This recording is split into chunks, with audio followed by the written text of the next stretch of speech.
Don't you just love those situations where you cannot judge a book by its cover? Well, this next album is just that. The album cover looks heavy, but what's inside is masterful. So if you're ready, let's dive in right now. Terry back again with another daily metal album fully tested for you.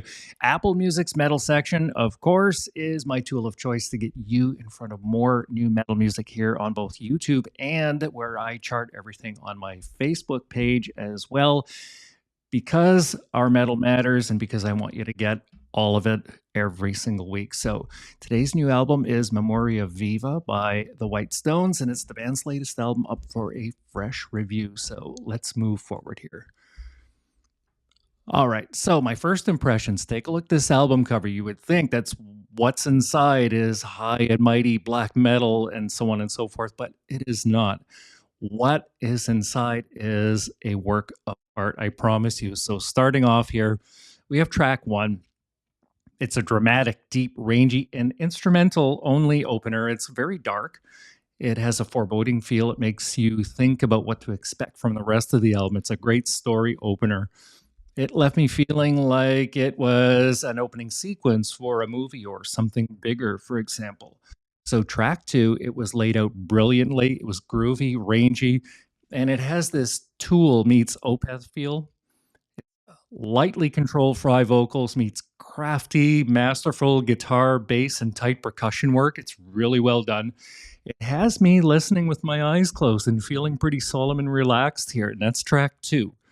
Track three, it's full, deep, and it's soulful. There's something satisfying about it, like Sunday morning coffee.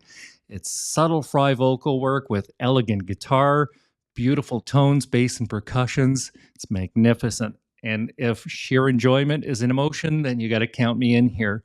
You can feel them just having fun in the studio when they're making this album.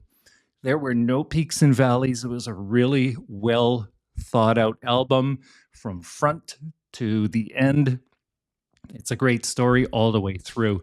I could feel the power and the intensity throughout this album too.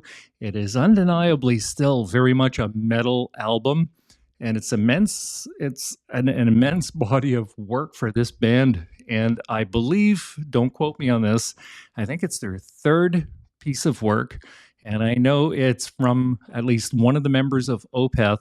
So moving ahead here, the vocals are very stylish. They're fry vocals.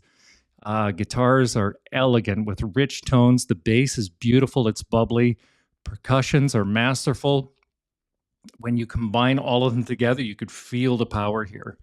The lyrical theme, well, I didn't really look into it all that much, but becoming a mainstream or radio act here, it's obvious that this stuff here can probably go on certain radio stations, if you know what I mean.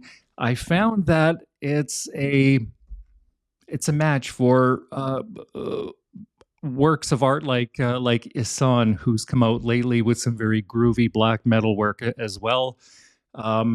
What initially drew me to this album was, of course, the album cover, but when I read into it a little wee bit more, I began listening to their other albums, and this band here combines elements of even jazz in it, and I think that you guys will really want to hear this, especially on the road or on Sunday morning.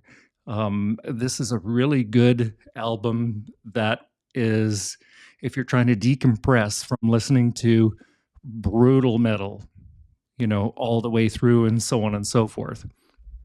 So, lastly, I'm thinking to myself that this album here is going to be an immense work of art, and I think that the fans are really going to gobble this up. For those of you who are already into White Stones, I right now am a big fan of them. So I'm looking forward to listening to the rest of their stuff too. And without further ado, I'm going to wish you guys a happy evening, and we will see you guys next time. Cheers.